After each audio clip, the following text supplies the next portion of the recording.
नमस्कार। राज्य शिक्षा शोध एवं प्रशिक्षण परिषद बिहार पटना में आपका स्वागत है। बच्चों, पिछली कक्षा में हमने समास पढ़े थे। समास क्या है ये जाना था, समास के कितने भेद हैं ये जाना था, और समास के भेदों में हमने अव्ययी भाव समास और तत्पुरुष समास के बारे में भी जाना था कि उन्हें क्या कहते हैं और वे क्या होते हैं। तो क्या आपको याद है पिछले कक्षा में आपने क्या पढ़ा था? समास क्या है? हम लोग एक बार उसको फिर से पुनरावृत्ति कर लेंगे संक्षेप में। तो समास बच्चों किसी भी पद का, ढेर सारे पदों का या किसी भी वाक्य के को संक्षिप्त करके लिखना, बहुत बड़े पद को छोटा करके लिखना को समास कहते हैं। जैसे योग्यता के अनुसार यथा योग्य, शक्ति के अनुसार यथाशक्ति, और राजा का कुमार राजकुमार इत्यादि। हमने जाना था समास के 6 भेद होते हैं: अव्ययी भाव समास, तत्पुरुष समास, द्विगु समास, द्वंद्व समास, कर्मधारय समास एवं बहुव्रीहि समास। तो अव्ययी भाव समास किसे कहते हैं? याद करिए, कल हमने बताया था पिछले कक्षा में। अव्ययी भाव समास उसे कहते हैं जिसका पहला पद प्रधान होता है, अर्थात उसमें पहले पद की प्रधानता होती है और दूसरा पद गौण होता है। जैसे प्रतिवर्ष, प्रत्येक, प्रतिदिन इत्यादि। इसमें ध्यान देने वाली बात है कि अव्ययी भाव समास में अधिकांशतः उपसर्ग लगा हुआ होता है, तो ये ध्यान देना चाहिए। आप ध्यान देंगे कि जिस भी शब्द में उपसर्ग लगा हो और पूछा जाए कि ये कौन सा समास है, तो हम कहेंगे ये अव्ययी भाव समास है। उसके बाद था तत्पुरुष समास। तो तत्पुरुष समास का पहला पद संज्ञा या विशेषण होता है तथा दूसरा पद संज्ञा ही होता है। तत्पुरुष समास में हम लोग जाने थे कि उसमें उसका विग्रह करने पे उसमें कारक चिन्ह आते हैं एवं उसका जब समास करते हैं तो कारक चिन्हों का लोप हो जाता है। जैसे राजा का कुमार राजकुमार, गुण से हीन गुणहीन इत्यादि। अब हम आगे बढ़ेंगे। अगला है द्विगु समास। द्विगु समास में पूर्व पद संख्यावाचक होता है और उसमें प्रयुक्त संख्या किसी समूह को दर्शाती है, उससे किसी अर्थ का बोध नहीं होता है। संख्यावाचक अर्थात उसमें 1, 2, 3 इत्यादि जैसे संख्याओं का आभास होता है उस शब्द को अगर हम पढ़ेंगे तो, और उस शब्द से किसी समूह का बोध होता है, उससे किसी अर्थ का पता नहीं लगता है। इस तरह जिस समास का पहला पद संख्यावाचक विशेषण हो, उससे किसी समूह या समाहार का बोध हो, उसे हम संख्यावाचक द्विगु समास कहेंगे। जैसे 9 ग्रहों का समूह या समाहार, उसे क्या कहेंगे? नवग्रह। 2 पहरों का समाहार, दोपहर। 3 लोकों का समाहार, त्रिलोक। तो 9 ग्रहों का समूह, 9 ग्रहों में ग्रह तो आप लोग जानते हैं कि कितने होते हैं, तो वही 9 ग्रहों का एक ग्रह नहीं, पूरे 9 ग्रहों के समूह को क्या कहेंगे? नवग्रह। 2 पहरों का समाहार, तो 2 पहर। दिन में 4 पहर होते हैं, तो चारों नहीं, अगर 2 पहरों को हम लोग मिलाते हैं तो उसे 2 पहर कहते हैं। और 3 लोकों का समाहार, तीनों लोकों के समूह को हम त्रिलोक कहेंगे।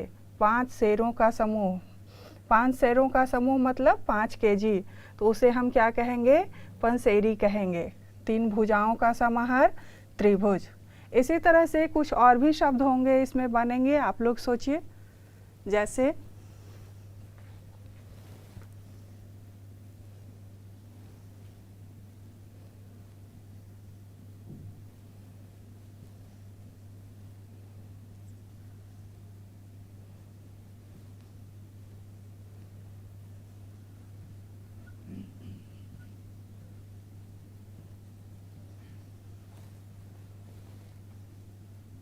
नौ रातों का समाहार, नवरात्रि।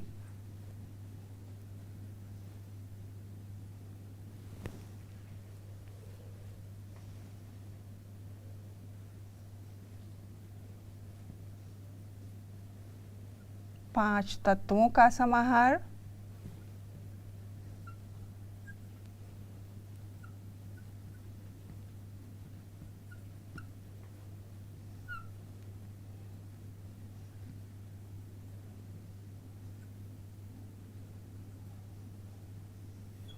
पंच तत्व,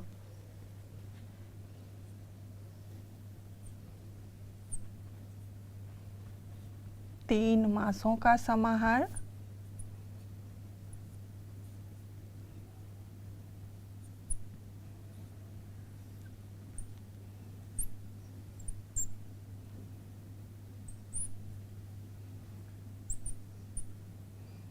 त्रैमासिक,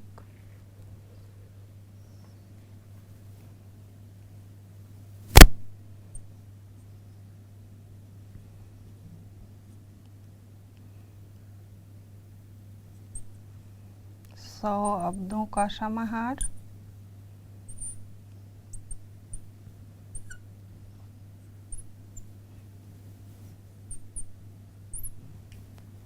शताब्दी।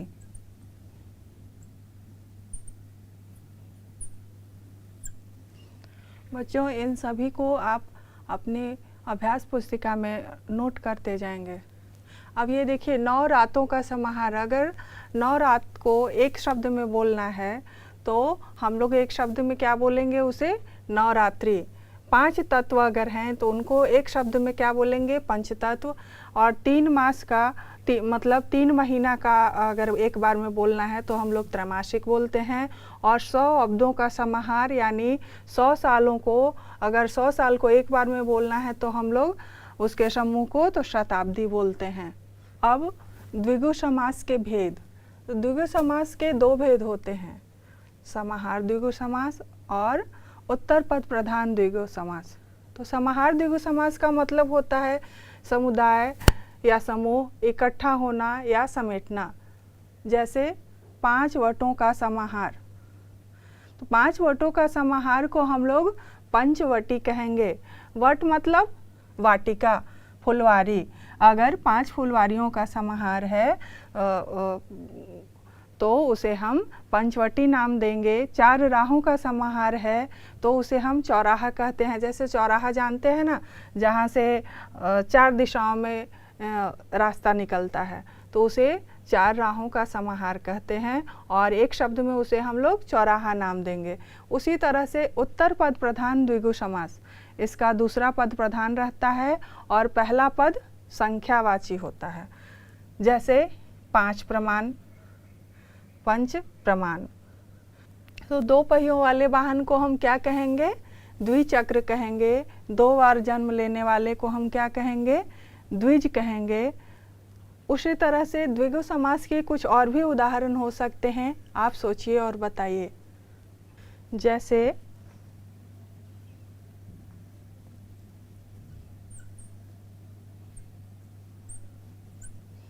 पांच भूतों का समाहार,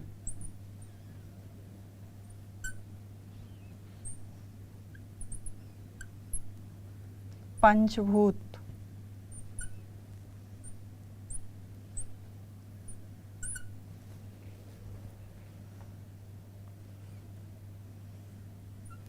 तीन देवों का समाहार,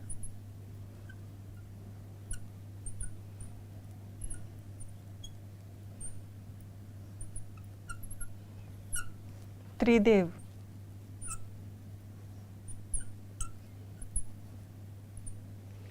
त्रिदेव आप लोग जानते भी होंगे किन्हें कहते हैं? ब्रह्मा, विष्णु और महेश, इन तीनों देवताओं को एक नाम से हम लोग त्रिदेव के नाम से जानते हैं। उसी तरह से पंचहत्थड़,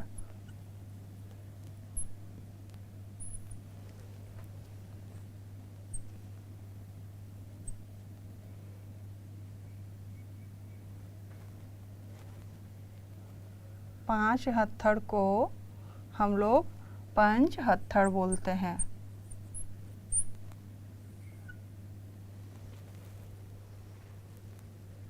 इसके बाद आता है द्वंद्व समास। तो इस समास में इसका दोनों पद प्रधान होता है, दोनों पदों की मुख्य विशेषता होती है। दोनों पद अपने आप में मुख्य होता है, प्रधान होता है, इसका कोई भी पद गौण नहीं होता है। इसमें और एक और बात है कि इसमें दोनों पद सामान्यतः एक दूसरे के विपरीत होते हैं। इनका विग्रह करने पर एवं, या, और, अथवा इत्यादि का चिन्ह आता है। जैसे अगर हम बोलें कि गाय बैल, तो उसमें विग्रह करेंगे तो होगा गाय और बैल। द्वंद्व समास के और भी उदाहरण होंगे, जैसे राधा रानी, राधा और रानी, ये राधा कृष्ण, राधा और कृष्ण, सीता राम, सीता और राम। इसी तरह से और भी शब्द हो सकते हैं, उसे आप सोचिए और लिखिए। तब तक हम आगे बढ़ते हैं। द्वंद्व समास 3 प्रकार के होते हैं। इतरेतर द्वंद्व समास, इसमें समुच्चय बोधक अव्यय का लोप हो जाता है। जैसे जब हम उसका विग्रह करते हैं तो जो बीच में उनको जोड़ने के लिए शब्द आते हैं, जैसे और, तो उनका लोप हो जाता है। जैसे गाय और बैल है तो उसमें और का लोप होके गाय बैल बन जाएगा। माँ और बाप हैं तो और का लोप हो जाता है, माँ बाप हो जाएंगे। अमीर और गरीब तो अमीर गरीब हो जाएगा। बेटा और बेटी तो बेटा बेटी हो जाएगा। उसी तरह से अगर हम लिखें राधा और कृष्ण,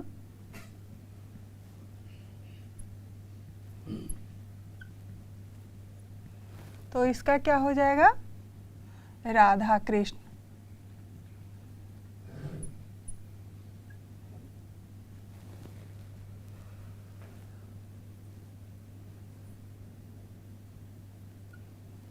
सुख और दुख, तो इसका हो जाएगा सुख दुख।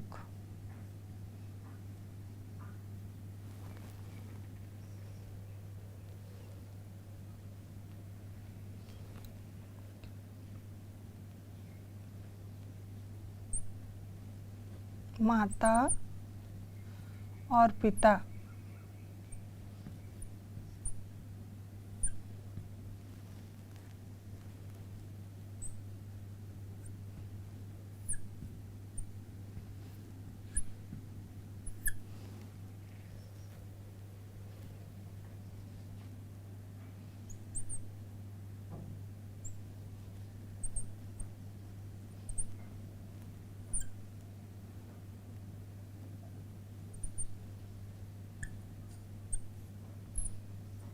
आकाश और पाताल,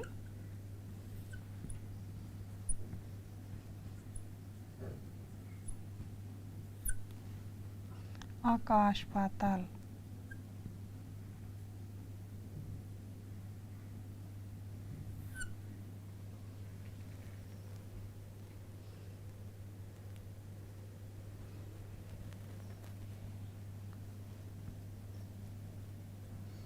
पाप और पुण्य,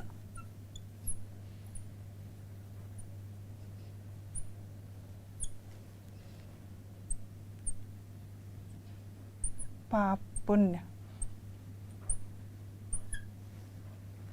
द्वंद्व समास में हमने क्या जाना था कि इसके बीच से और का समुच्चय बोधक अव्यय और का लोप हो जाता है और दोनों शब्द की प्रधानता होती है और दोनों एक दूसरे के विपरीत होते हैं। तो यहाँ आप देख रहे हैं कि राधा और कृष्ण दोनों एक दूसरे के विपरीत हैं। एक राधा हैं, एक कृष्ण हैं।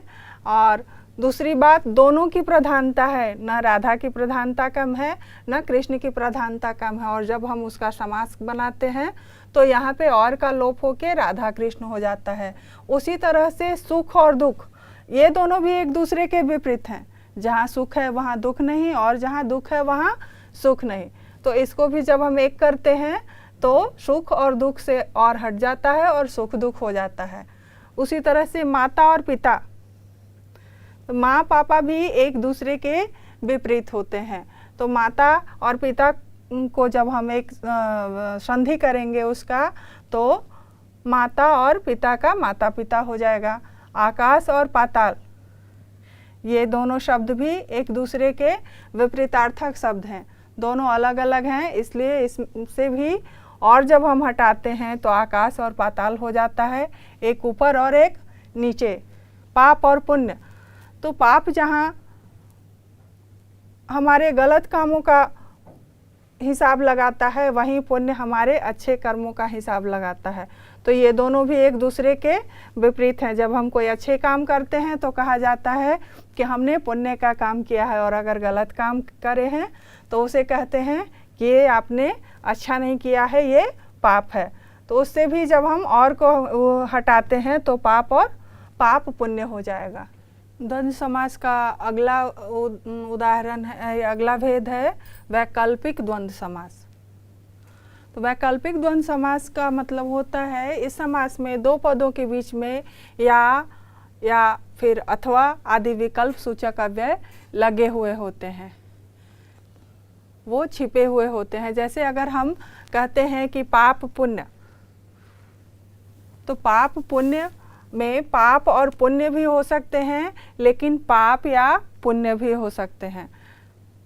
या तो हम पाप करें, अच्छा काम करें तो वो या तो पुण्य होगा, या फिर हमने गलत किया है तो वो पाप होगा। तो उसी तरह से भला बुरा, तो भला या बुरा, अच्छा है तो भला और गलत है तो बुरा। जो हमारे हित में है, जो हमारे फ़ायदे का है, जिसने हमारे लिए अच्छा किया वो काम भला हुआ, और जो हमारे हित में नहीं है, जो गलत काम हुआ वो बुरा हुआ। उसी तरह से थोड़ा बहुत, तो थोड़ा या बहुत, या तो थोड़ा होगा या फिर ज़्यादा होगा।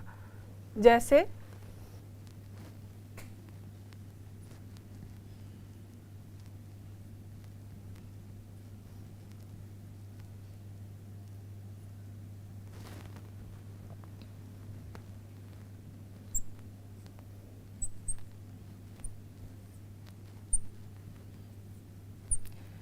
सही या गलत,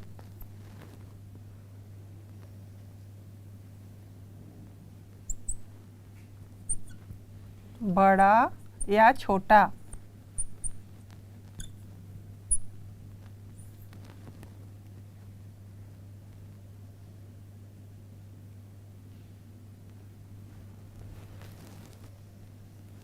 इसे जब हम एक करते हैं तो इसे या का बीच से लोप हो जाएगा और पाप पुण्य हो जाएगा। अब जब ये पाप पुण्य हो गया तो या जो था इसमें यहाँ पे, उसका क्या हो गया, लोप हो गया, ये इसमें छिप गया है। उसी तरह से सही या गलत को जब हम सही गलत करते हैं तो इसमें भी या छिप जाता है। बड़ा या छोटा, इसको भी जब हम एक करते हैं तो इसमें बड़ा छोटा या छिप जाता है। उसी तरह से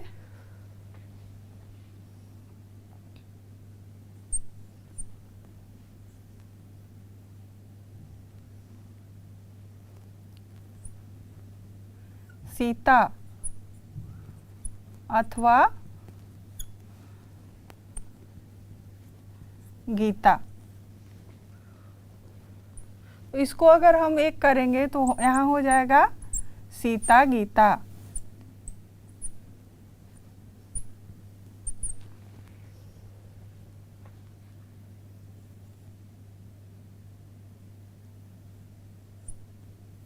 रात या दिन,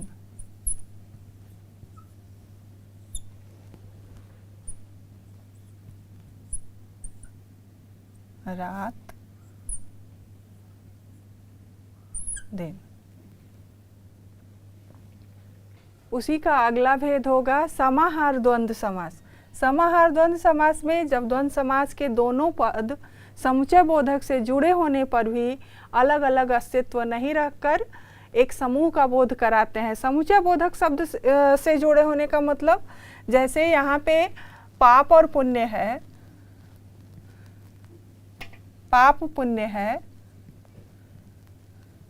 तो इसमें हमने जो हाइफन दिया या फिर या लिखा अथवा लिखा और लिखा, तो ये सारे क्या हैं, समुच्चय बोधक शब्द हैं, तो उससे जुड़े होने के बाद भी वो एक समूह का बोध करते हैं, अलग अलग बोध नहीं करते हैं। जैसे दाल और रोटी, तो दाल और रोटी में आप देख रहे हैं कि इसमें समुच्चय बोधक शब्द क्या है, और है, लेकिन दाल और रोटी एक समूह का बोध करता है, दोनों खाने के ही अलग अलग रूप हैं।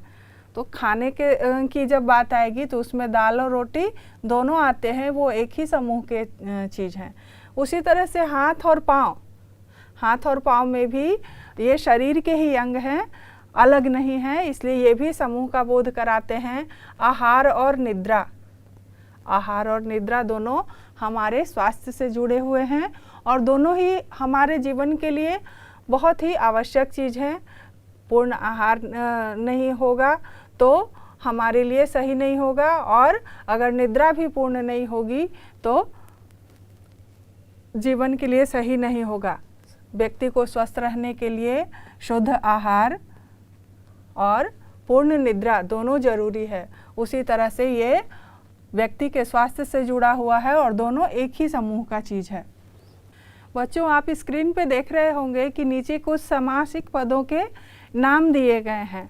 तो हम उम्मीद करते हैं कि जितना हमने अभी तक आपको बताया है उससे आप लोगों को ये समझ में आ गया होगा कि ये समासिक पद जो हैं वो किस समास के अंतर्गत आएंगे, तो आप उसे बताइएगा।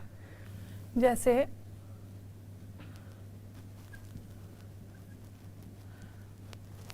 अनाप शनाप,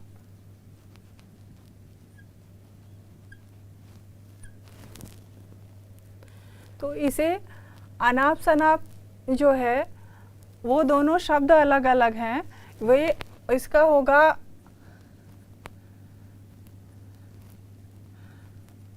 अनाप और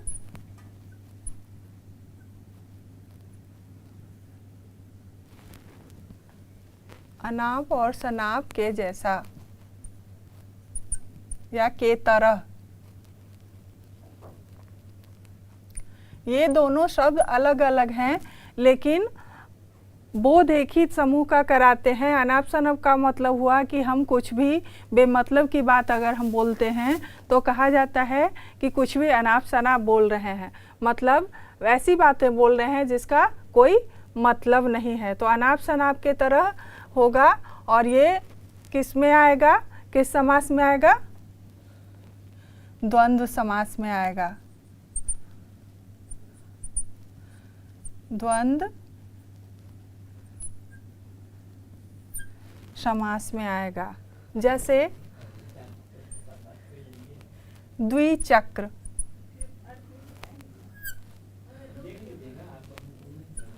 दो चक्रों का समाहार। दो चक्रों मतलब पहियों,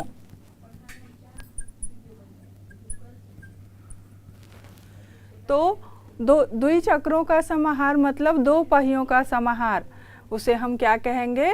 द्विचक्र कहेंगे। और द्विचक्र का उपयोग हम लोग किस के लिए करते हैं? जो दो पहिया वाहन होते हैं, जैसे साइकिल है, बाइक है, इन सबों के लिए हम लोग द्विचक्र का शब्द का इस्तेमाल करते हैं। तो ये किस समास में आएगा?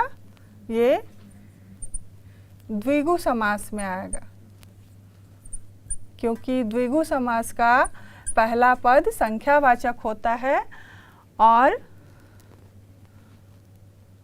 प्रधान होता है।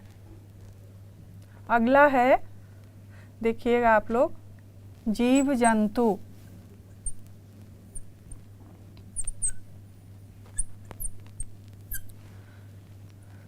जीव जंतु का हम लोग विग्रह करेंगे तो क्या होगा? जीव और जंतु, जीव और जंतु। तो ये किस में आएंगे? ये द्वंद्व समास में आएंगे।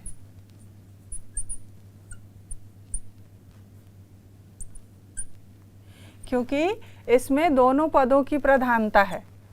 उसके बाद है द्विपद। द्विपद, द्विपद का मतलब हुआ दो पैरों का समाहार, दो पदों का समाहार। तो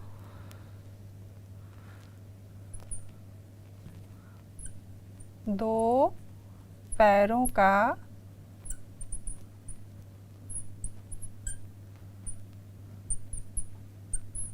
समाहार।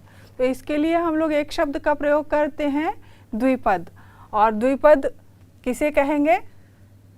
जैसे हम मानव जो हैं वो द्विपद में आएंगे। और द्विपद कौन सा समास हो जाएगा? चूँकि ये संख्यावाचक है इसलिए ये द्विगु समास होगा।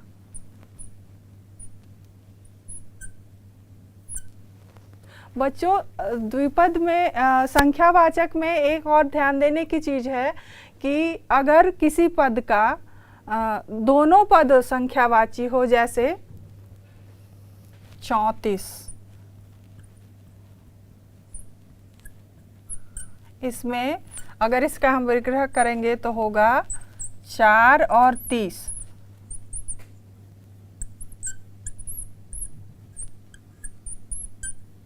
तो जहाँ ऐसे शब्द आए जिसके दोनों पद संख्यावाची हो और उनके बारे में पूछा जाए कि ये कौन सा समास है, तो ध्यान रखिएगा कि ये कर्मधारय समास में आएंगे। इन्हें द्विगु समास हम लोग नहीं कहेंगे।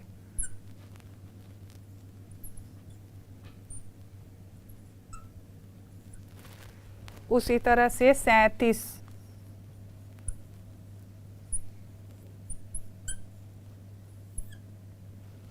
7 और 30।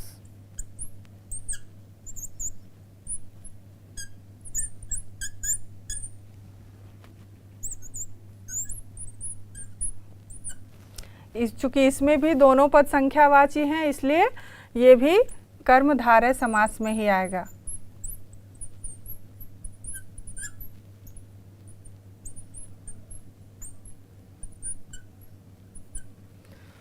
उम्मीद करते हैं कि आपको समझ में आया होगा कि अगर एक पद संख्यावाची हो तो द्विगु समास होगा और जिस शब्द का दोनों पद संख्यावाची हो उसे हम कर्मधारय समास कहेंगे, द्विगु समास नहीं कहेंगे। उसके बाद अगला है पंचतंत्र, 5 तंत्रों का समाहार।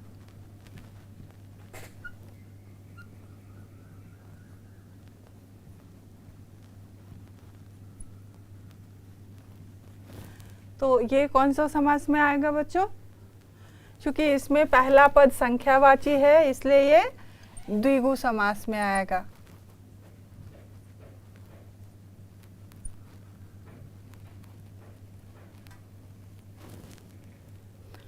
अगला है द्विगुण।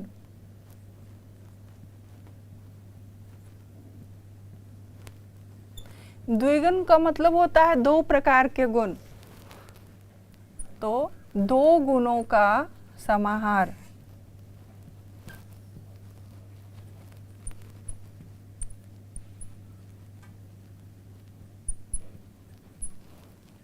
ये भी आ जाएगा द्विगु समास में।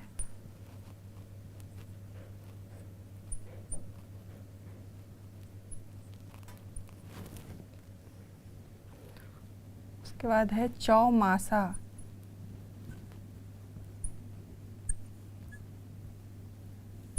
चौमासा का मतलब चौ मतलब 4 और मास मतलब महीना। तो 4 मासों का समाहार।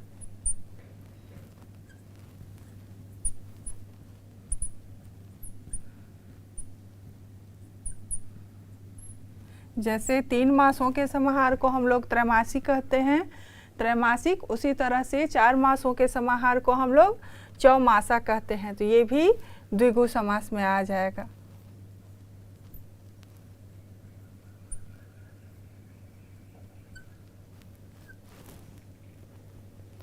अगला देखिएगा, शिव पार्वती।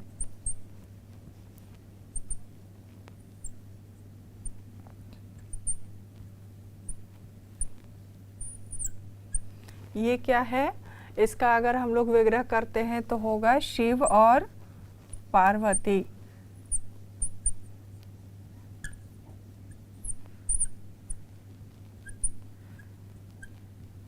इसमें और लगा हुआ है, दोनों एक दूसरे के विपरीत हैं और दोनों की महत्ता समान है, दोनों एक समान महत्व रखते हैं, दोनों की महिमा बराबर है, इसलिए ये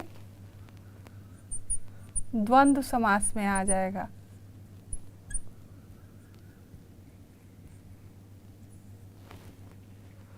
अगला उदाहरण है फल फूल।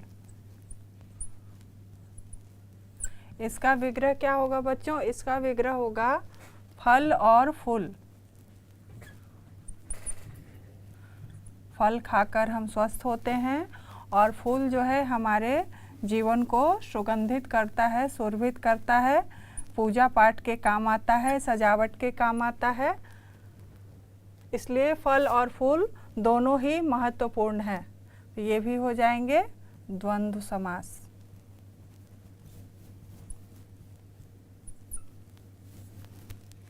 अगला उदाहरण है दुधारी।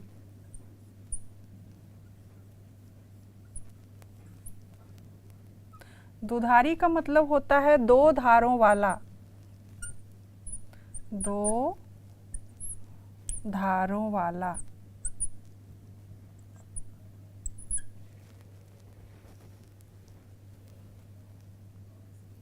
ये भी हो जाएगा द्विगु समास।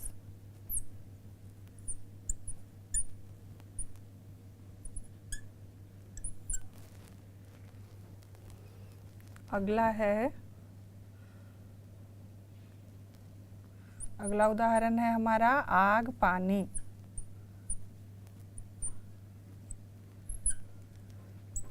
आग पानी को विग्रह करेंगे हम लोग, तो आग और पानी। आग और पानी बच्चों दोनों एक दूसरे के एकदम विपरीत है। पानी जो है, जहाँ आग है वहाँ पानी नहीं रहेगा और जहाँ पानी है वहाँ आग नहीं आएगा, लेकिन दोनों ही जीवन के लिए अत्यंत महत्वपूर्ण है। ये हो जाएगा द्वंद्व समास।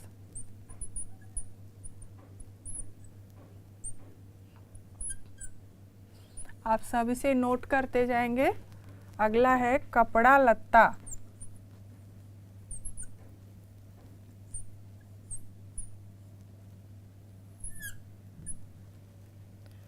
कपड़ा लत्ता का विग्रह होगा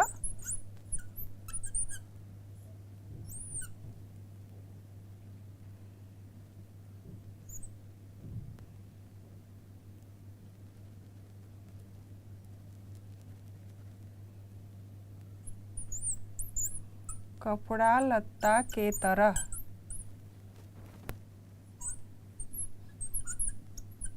यहाँ पे कपड़ा लत्ता जो है वो अलग अलग शब्द नहीं है, वो एक ही शब्द का रूप है, वो समूह के रूप में है। हम लोग कपड़ा के साथ साथ बोलचाल की भाषा में कपड़ा लत्ता का उपयोग हमेशा करते हैं, इसलिए कपड़ा लत्ता के तरह ये हो जाएगा द्वंद्व समास में।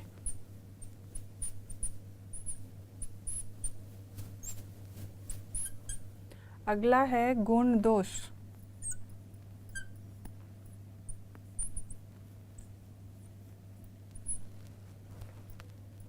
गुण या दोष।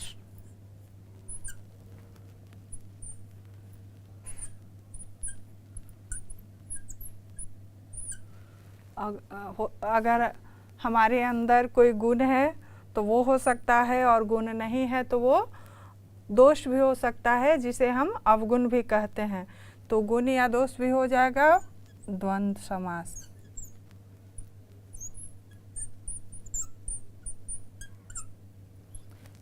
नोट कर लिया आप सबों ने इसे? ये तो था, ये उदाहरण थे जो आज हमने पढ़ा द्वंद्व समास और द्विगु समास के। इसी तरह से बच्चों पिछली कक्षा का भी कुछ उदाहरण आप बताइए। जैसे अव्ययी भाव समास के उदाहरण बताइए। जैसे हमने द्वंद्व समास और द्विगु समास के उदाहरण तो देख ही लिया, समझ लिया, आप लोगों ने बनाया। उसी तरह से अव्ययी भाव समास के कुछ उदाहरण बताइए, जैसे यथा स्थान, स्थान के अनुसार। ये कौन सा समास हो जाएगा? अव्ययी भाव समास।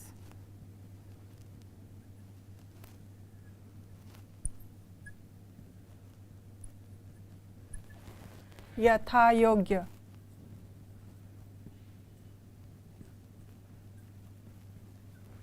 योग्यता के अनुसार।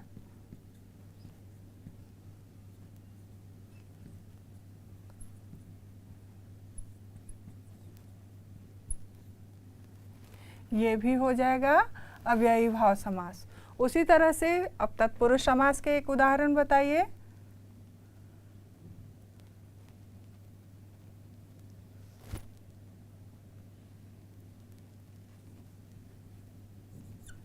राजकुमार,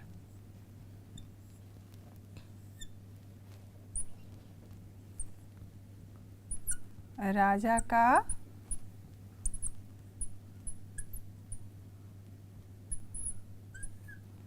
कुमार, पथ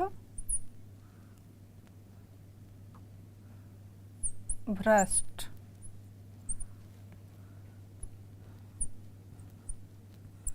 पथ से भ्रष्ट। ये दोनों हो जाएगा तत्पुरुष समास।